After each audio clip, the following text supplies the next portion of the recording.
Welcome to On the Pedals, a Stolen Ride podcast. I'm your host, Imogen Cotter.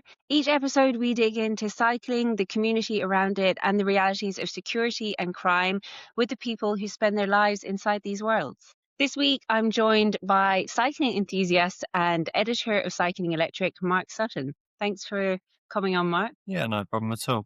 So you've seen the cycling world evolve, I'm sure, over the last 20 years. And what has that experience been like from the inside? I think for me, it's been a bit of a two-parter, really. When I first started out in the industry, electric bikes really, they did exist, but not in any meaningful way. So that sort of first 10 years, learning the ropes and doing the trade media, learning how to write about the cycling business as a whole, learning how retail's developed, a bit about, distribution, shipping, manufacturing, all sorts of things that feed into getting the bikes here. And then, really just calling on other experts to almost do the work for me and learn from them, whether it's merchandisers to set up shops or, but maybe even police to deal with bike theft.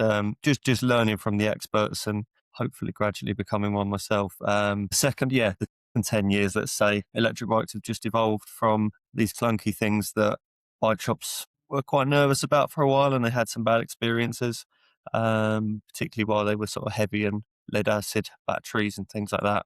Nowadays, they're quite attractive things, and you can barely distinguish them from bicycles. So that's been the experience, just watching it transition into something that's actually quite appealing, even to members of my family who perhaps wouldn't cycle, but now electric bikes are a thing. They're sort of asking me curious questions. I think that's been a big change in the last 5 years. We've got a bigger pool of people to sell to now. Yeah, because it's not just a thing that e-bikes now are for, just commuting from A to B. You can also use them if you're a leisure cyclist and just want to, for example, go out with your partner on a weekend ride and maybe they're a bit faster. It's just having that ease of being able to also opt for the e-bike. So I think they've evolved more, in my opinion, from a commuter thing to more general. Would you agree with that? It's been a lot easier to get my partner out on a bike since e-bikes have become a thing. Yeah. Yeah, and we've had things like cargo bikes. I mean, I'm looking right now. I know this being recorded. The cover of our last magazine. My dog actually in the trailer in the back, and this is the sort of setup. A cargo bike like that has made the means to the end a lot more enjoyable. We're using the bike to get to a picnic in the woods or something like that. That's happened a couple of times. These bikes are just becoming ever more capable. With that, it's an easier sell to almost anybody. Yeah, absolutely. Um, I'm curious, like I touched on the commuter aspect of things, but I'm also curious, like as with your time in the cycling industry, how have you seen the government helping towards, encouraging more people to get out on their bikes with initiatives like e-cycling, for example, but also in terms of like the infrastructure? Have you seen improvements there, or is it just stagnant? I think bike paths are such a contentious thing. I don't think there's enough of them anywhere, but I'd be curious what your opinion of that is. Yeah, so my hometown, I don't think has a single proper cycle lane. It has some faded paint. London, on the other hand, is completely revolutionised. It's rained pretty much steadily all through the year so far, and from what I gather, the cycle paths are still busy. So that's a big transformation. It proves without doubt that you build infrastructure and people turn to it. It's not an easy political sell. It's not an easy vote winner. It's unpopular in the first instance while the culture adapts. This is the same wherever it's happened. Amsterdam, as many people will know, used to be quite car centric. There were some incidents and the people demanded change. And now look at it. And this is that's happened in London. Cycling's now the most popular overground transport form. In rush hour, at least, you have to have infrastructure to make meaningful change. And that isn't just for people that already cycle, it's actually to bring people into things like cycling to school, or particularly, I know when the surveys show up, women in particular have safety concerns. So men might, shrug it off a little bit more. It doesn't necessarily make it any safer to just shrug it off. I've had twos and fros with plenty of cars over my time. You do feel safer if you've got protected infrastructure and a network of it door to door. I think that's probably the difference as why London is suddenly becoming as successful as it is that the network is broad now. It's back streets, from outer London all the way in. And that's what makes a difference.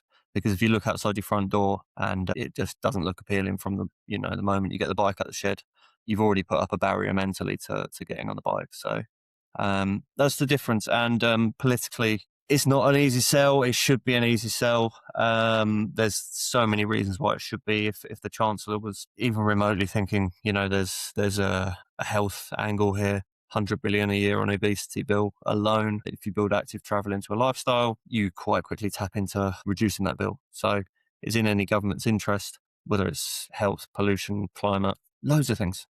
Yeah. And actually, it benefits even car drivers to have more cyclists on the road, because if those cyclists were in cars, the traffic would be even worse. And it's my understanding there'll be about 50 million cars on the road by the end of this decade. I think in 1990 there were 20 million. So that shows you the sort of growth rate of vehicles, which are essentially mostly occupied by one person who is taking up their driver's seat, but they've got a passenger seat and essentially a sofa in the back. That's not a good use of space, which is why cycling, if it's encouraged, could actually do a hell of a lot for the economy. Yeah, I totally agree. I mean, it's a really interesting point you make as well about the drivers being annoyed with cyclists, whereas if they were in cars, they'd be taking up more room. It's just sometimes that relationship between drivers and cyclists is so fraught, and I don't think it's helped by the media.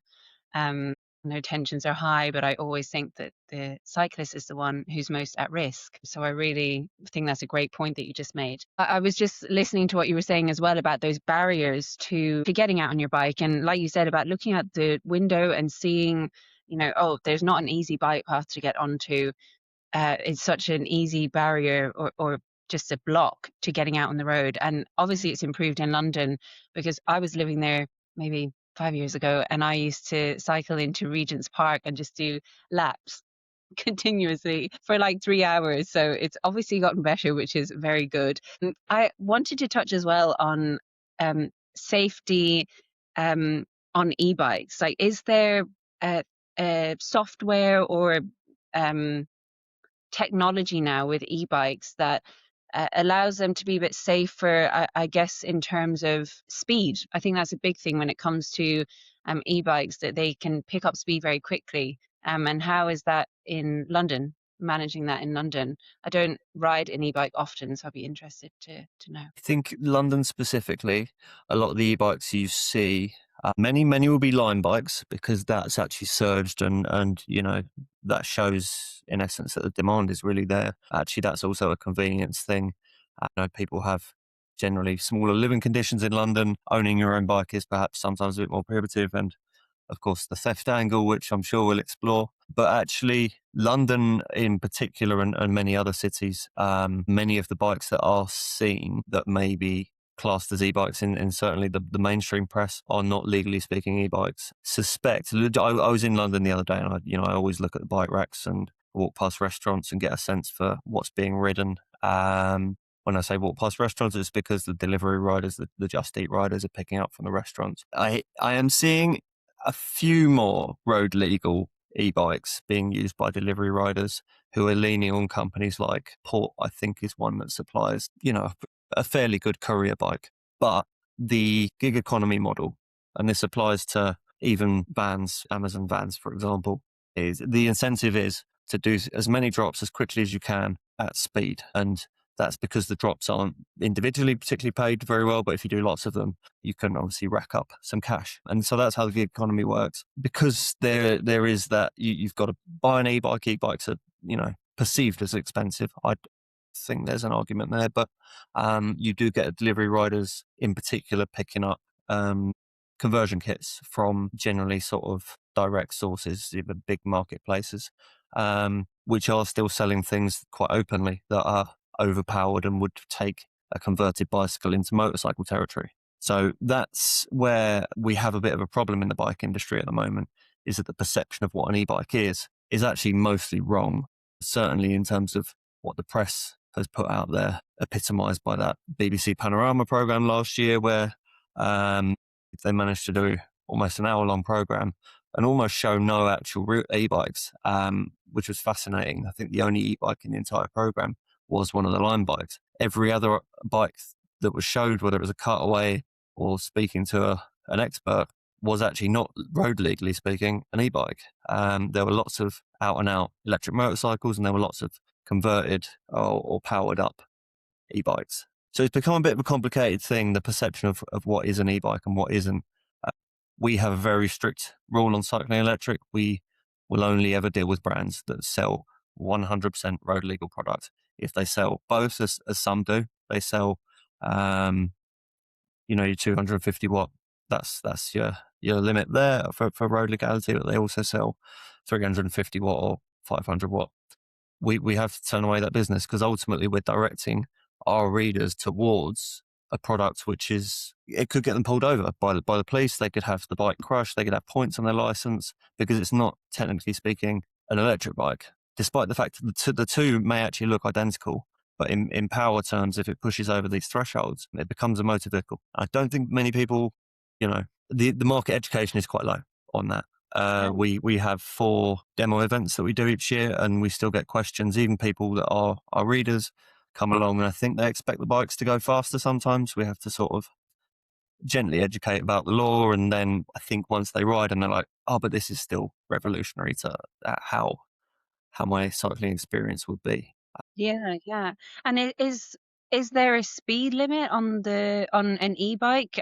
When you're saying how fast it would go, how fast does an e-bike go? Or So does it? to activate the motor, you need to pedal. That's quite key. A purely throttle based system, as in just using your thumb to power it, you have to um, be putting some pedal motion. Now, some brands have a throttle that when you pedal, the throttle helps you up to the road legal speed limit. Some also have like a walk assist that gets to 4 miles an hour. It's quite useful if you're on a steep hill and you don't want to ride up it. But every genuine e-bike, the type that Cycling Electric writes about, cuts out at 15.5 miles per hour. You might be able to pedal it faster than that, particularly if you've got a set of skinny tyres. But that's the law as it stands with electric bikes in this country and across most of Europe. The USA has different regulations. If there's any US readers, listeners here, but across Europe, it's 15.5 miles per hour, and then the motor won't assist you beyond that. Okay. And then, so you're saying you've got these ones that aren't even road legal that are getting lumped in that can obviously go way faster than that, and they're getting lumped into that e-bike category. So I can only imagine the danger that could bring. It's not just the danger, actually. It's the way the press hasn't made that distinction, because I guess any journalist in any media room can't be expected to be an expert on anything, but they've got to write about it anyway. That applies to lots of things, I'm sure. But on this subject, it's very easy to use the term e-bike and just cover a whole range of things. Unfortunately, in legal terms, that gets a bit complicated, and it's caused a huge amount of damage. In particular, most sharply is that a lot of insurance, so people that insure buildings, landlords in particular as well, have taken a dim view on e-bikes, and that was largely as a result of some of the conversion kits, which are overpowered generally, not totally, but generally speaking, the ones we're talking about, used by the delivery riders, would be overpowered. They're also, because they're built quite cheaply, some have poor quality or even no battery management system. Now, that's when, say, a cell goes rogue in the battery, which is very, very rare, but it does happen. That's where a lot of the headlines about fire have come from. And because there is, again, not that distinction made in the press between that sort of product and the kind of product that I write about in Cycling Electric, because those things get lumped in together, we have a situation where insurance firms, their job really should be to do their own data analysis, but it seems they've instead taken a knee-jerk approach on some cases. So that means that some employers in London, some of the largest buildings in London, not just in London, but that's the example. Yeah, they're essentially banning e-bikes from being in the building. So that's a real problem, in the sense that lumping the two things together is causing quite a lot of damage to the bike industry. Yeah. Yeah, it's a narrative that we've lost control of. It wasn't a problem of our own creation, but it's kind of ours to solve. Wow. That's really because then all these people who are trying to commute in who've invested in an e-bike all of a sudden can't bring it to work. But they can't. In some cases, they can't, bring it into work. And then in other cases, landlords have just taken whatever advice they've taken. I've seen some of the trade press for landlords, and it's a better safe than sorry approach that some of the articles have taken. If I was a landlord and I'd been spooked by something, and bear in mind the batteries that are used in e-bikes are very much the same sort of things that are used in laptops, phones. It's the same technology for the most part, or even electric cars. The difference is that we've got this other DIY sector and sort of direct imports from sort of mass marketplaces that are lesser regulated, certainly lesser regulated than if a container lands at the dock full of electric bikes. You have a bit more chance of getting your products checked, make sure they're compliant. But yeah, so this is the situation at the moment where we're working from a point of not just low education in the market, but we're almost not started at zero, which was something I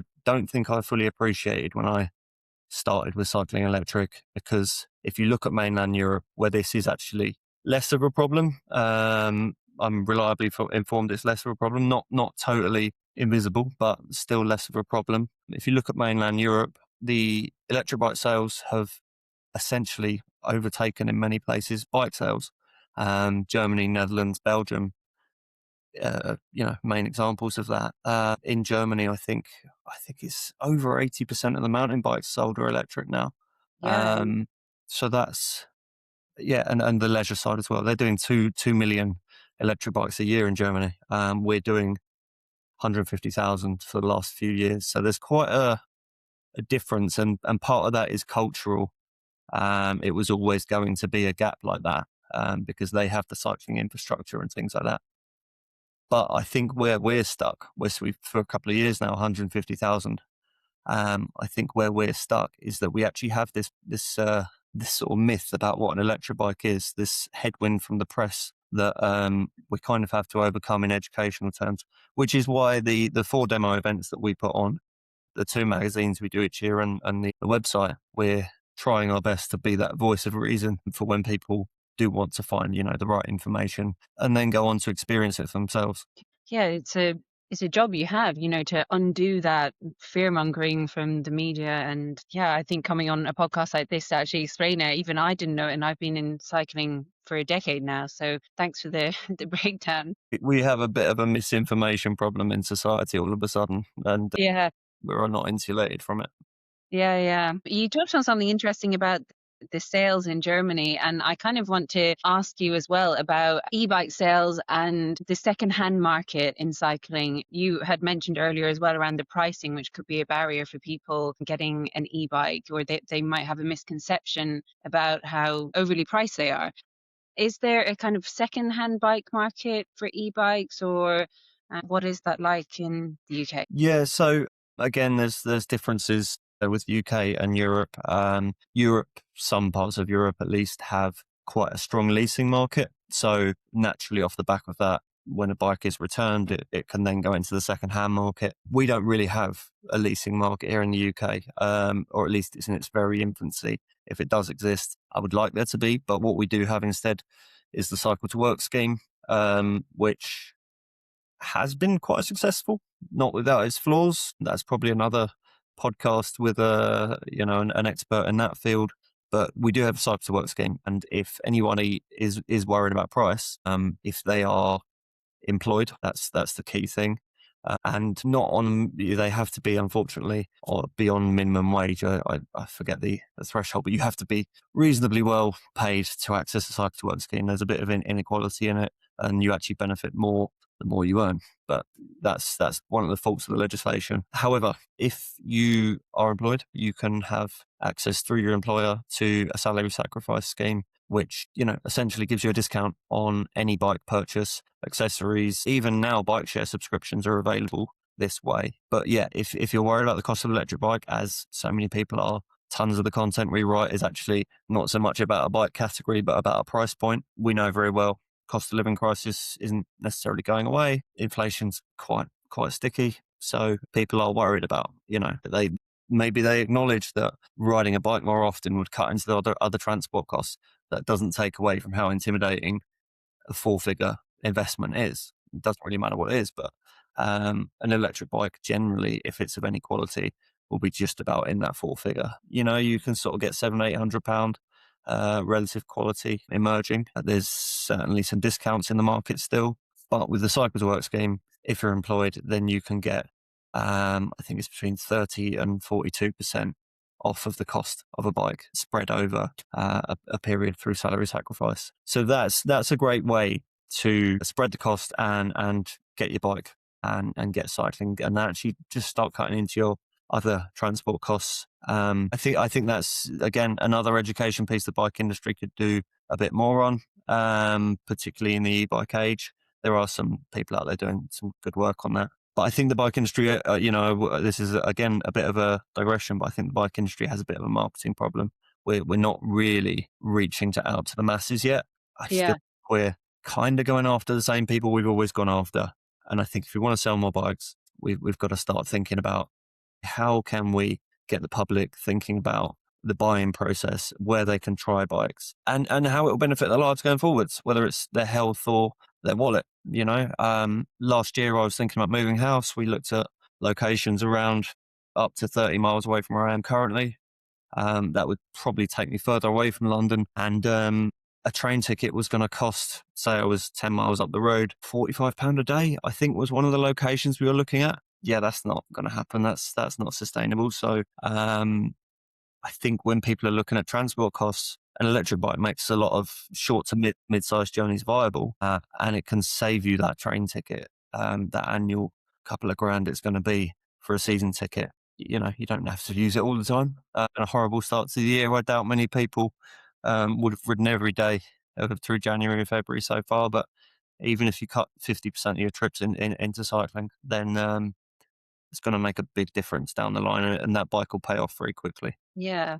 I mean, it's a really good point. I feel a lot of sports marketing is maybe aimed at racing a lot of the time, but then we're actually, I mean, I'm say 70% of us are just riding for enjoyment or commuting. So I think there's definitely a wider scope we could be looking at. You mentioned there about like the investment that people make when they get an e-bike. And it's obviously if you're investing all that money into it, you want to make sure it's protected properly. And I wondered, in the e-bike industry, is there software or technology that's developed to safeguard against theft, bike theft? I don't know, things like automatic locks, things like that. Could you touch on that? Yeah, so I've got a bit of a story here in that one of our events was actually targeted by a bike thief last year, and we were able to recover the bike despite the fact that they left the site with two bikes. Actually, we recovered both of them. The only way we were able to do that was because one of the bikes had a tracker on it. Not every electric bike has a tracker on it, but increasingly they do. At lower and lower price point. Unfortunately, if you put on an event with lots of expensive bikes there, people recognise that these things are quite valuable now. So, but as I say, I would say within 45 minutes, we'd essentially cornered these thieves, and the police were, thankfully, because I think we're in pursuit of them, were interested in taking the case on. So essentially cornered them. They bailed when they noticed that they were being followed, left two bikes in these garages somewhere outside Islington, and we recovered them and took them straight back to the event. That is an anomaly. Most bike theft doesn't result in a recovery. However, because there are now GPS trackers, there is a firm called Backpedal, which I often give a shout out to. They are essentially private security individuals, off-duty police officers, things like that, hired on a freelance basis to go and recover stolen bikes that have trackers. And they have a really high success rate as a result. It tells me it's over 80%. I know it was over 90% at one point, but actually I think a lot of the time, what happens when people steal electric bikes, because the thieves themselves are becoming a bit savvy to the fact that a lot of them have trackers, they will tend actually now to leave them somewhere, whether it's hidden in a bush or behind behind a wall or something like that, they'll leave them there for 24 hours, 48 hours. If that bike comes and gets collected, they know it had a tracker. If the bike doesn't come and get collected, they know it probably doesn't have a tracker and they can move it on. There's a flip side to this in that the thieves themselves have begun, one gang in particular that I think also the police have caught up to. Again, as a result of trackers, the thieves were planting their own tracker on a bike, selling that bike, then going and re-stealing it because they put a tracker on it, and then reselling it and into this cycle. So trackers are good things, but criminals are getting quite savvy to them.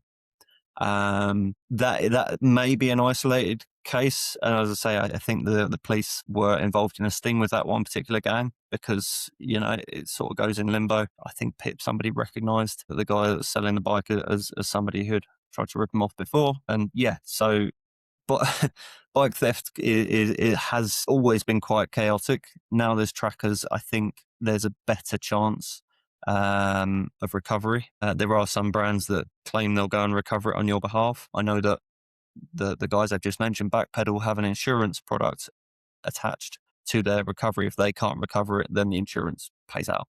That's the difference trackers make.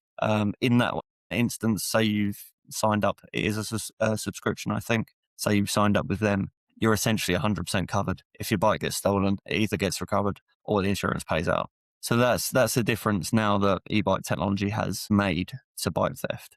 Of course, subscription costs money. The temptation might be not to want to add another subscription and have another monthly payment. But I think in this instance, given how much electric bikes can be worth, that's actually a really good advance for the bike industry. And they work directly with some brands actually as well. Okay. And would that tracking technology, would that be in more of the high end, like luxury e-bikes, or is that being rolled out across the board? More and more, it's coming down. Mhm. Any Bosch system that comes out now will have GPS capability. There's a subscription tier to Bosch's anti-theft. Many brands don't make you pay. Some do, some don't. It depends on how sophisticated their technology is. In my opinion, I'd quite like to see that become a free thing. But I understand the value in it also. So I probably, if my own e-bike, I would pay. I think it's trickling down. I'm seeing it price points of between 1,000 to 2,000 now. I'm seeing GPS trackers and audible alarms and hubs that have a latch that will, stop the rear wheel moving, things like that. There's actually quite a few angles to the technology. Also, you get things like when a bike is moved beyond a certain radius, a notification on your phone is another great way. You're going to know very quickly whether it's you or a friend, or if it moves out of that radius, it's been stolen basically. And you can, in some cases within the app, you can, mark it stolen. Bosch, I think, recently did an update on that front where you can essentially mark something stolen, which will make it a lot harder to resell. Anybody who takes a stolen bike into a bike shops will be able to run diagnostics, and if it's been flagged as stolen, then the bike shop knows they're handling stolen goods, not something they're going to want to do. Yeah. And bike shops suffer this a lot. They suffer a lot of bike theft, so they wouldn't take it too lightly in many cases. I think they'd get the police involved, and rightly so. Yeah, it sounds like, I mean, it's kind of sick how slick and smart, I hate to say that word, definitely the wrong word, but like savvy or something that the thieving gangs are getting. I mean, for them to leave a bike somewhere, wait 24 hours and then come back and take it, it's kind of sick. But obviously bike shops are developing at the same rate, like they're also aware that these gangs exist. So yeah, good that they're taking those steps as well. I wonder, moving on from that depressing and that depressing section onto like the future of the bike market, and how do you see it evolving with with e-bikes and just bikes in general? How do you see the bike market evolving? I think we're in a bit of a spot now where we can start to talk about some normality resuming. So the last 5, now arguably 6 years, were very unsettled because of what happened during COVID. I don't think a lot of people appreciated in the beginning, certainly, just how many bikes were ordered during that, what was considered at the time to be a boom. There's a lot of talk about hindsight. People saying, "Oh, why didn't we realize that the sales boom wasn't going to be so big?" Essentially, as soon as the vaccines came, the demand that was stimulated by bike shops being permitted to remain open because it's a form of transport, that was what you'd call a black swan event. It unprecedented. It was essentially saying to consumers who had some stimulus money, you've not got many things that you can go and buy in the shops right now, but the bike shop's open. So everyone went to the bike shop. Everyone wanted to get a new bike. The bike shops told the suppliers, "Oh, we've got this amount of demand," and perhaps not all of that demand was going to materialize, and they might have rang multiple suppliers. So you get the situation where up the supply chain, it just extrapolated the demand for one bike, up the chain with a few suppliers, say 4 suppliers, all think they've got demand for a bike. And then the same thing happens at that level up from the distributor to the manufacturer. So you end up with a situation where you've got the manufacturer thinks they've got far more demand globally than was ever the case. And we came out of COVID straight into a cost of living crisis. And at that point, when the cost of living crisis hit, a lot of those bikes that had been ordered started to arrive. Nobody had any money to buy them. The demand had dropped off. The cars had started to return to the road. That meant that we, as an industry as a whole, probably had 4 or 5 years worth of stock at a time when people weren't really buying or had just bought and were not likely to buy again within the generally considered period is people will buy every 5 years. I don't know how much I buy into that personally. I've had a bike of my own that I've had since 2016. I still ride it. I love it. I bought well at the time. We're now 10 years on. Perhaps I'd have bought another one had I not had this job where I get to test bikes. I'm very lucky in that sense. But there is at least, shall we say, for most people, a 5-year cycle where they won't buy again unless they're buying a completely different category of bike. So there was a hell of a lot of stock kicking around, even to today, not in every category, but in some categories, that is just stubborn and won't move. If companies can't sell bikes profitably, they have to try to break even. And if they can't break even, they have to sell at a loss. And if you're doing that and all of your competitors are doing that, nobody's making any money. So businesses go to the wall, and it's been a very difficult few years. Now, your question was what comes next? I think the period we're coming out of has been very damaging to what you would say is the established order of the bike industry. And I think I'm noticing a lot more of the agile brands that maybe weren't so prominent 10 years ago are the ones that are maybe doing some more interesting things, because I guess they've got the flexibility to it. They're not burdened by what was a massive overstock. The ones that have been able to somewhat take control over their production assembly and do it, keeping it on a manageable scale, are doing some very interesting things. And then you've got some electric bike brands in particular, your Turns and Rees and Mullers, which look like they're, the strong electric bike brands for, what may previously have been your Tracks and Specialized. Obviously, they still make some great bikes, but, we touched earlier on making the appropriate product for the market at the time, the economy at the time. I think the old guard of the bike industry, to a degree, is still making bikes for that old customer, more agile, younger brands coming in with new design ideas, selling at more appropriate price points for the economic situation we're in. They're having, to my mind, having a lot more success. There are a lot of them, so not everybody's going to succeed. The pie needs to be the right size for the market. We know the UK market is, at the moment, 150,000 units a year. I think it will be a lot more than that eventually. A lot of things need to happen, infrastructure in particular. But yeah, so I think to answer the question, there's maybe a bit of a changing order at the moment. There's a lot of room for innovation with e-bike design. A lot of room for new talent, new ideas. There's a huge opportunity to attract more women to cycling, I think, just because we haven't really made a concerted effort. I think the bike industry as a whole needs to take a more all ships rise together approach to marketing, rather than, aerodynamics and lots of performance marketing. It doesn't do Yeah, anything for me personally. yeah. I would like to see, the efforts that we make. I would like to see it just to be normalized. I'm going to flash the magazine again. Yeah. That's what it should look like. They're wearing plain clothes. The dog's got his head hanging out the back. There's a packed lunch in the front. Mate, tell the story of what you're actually going to use the bike for. Repeatedly bang home, like, it's got this much power, and things that just are jargon. Until people have experienced it, you might as well not use those terms because Yeah. you're not selling anything in those terms. You need to sell the experience, um, which I think a lot of bike shops get. I'm not sure the brands are getting so much. I think a lot of bike shops who speak to customers every day, listen to how people want to use the bikes, maybe even watch them on that first test ride. There's a lot of, real first hand interaction there. This is something with our demo days. We speak to people on the ground. We're not just behind a keyboard, or we are engaging with the public at large, and that's brought a more diverse audience in. Just because of that approach we're taking, really go out and meet the public where they are. Bike shops can be very good at that. My local bike shop's brilliant at that. That's what I'd like to see the bike industry do a lot more of, because in my opinion, there's a huge chance to multiply the market to begin to reach some of those European levels. Hmm. That was a really brilliant answer. And I think on that hopeful note and really positive note, I think we can end the podcast here. But Mark, it was really great to chat with you and get your insight into the e-bike world and the bike world in general. Thank you for coming on. Glad to be here.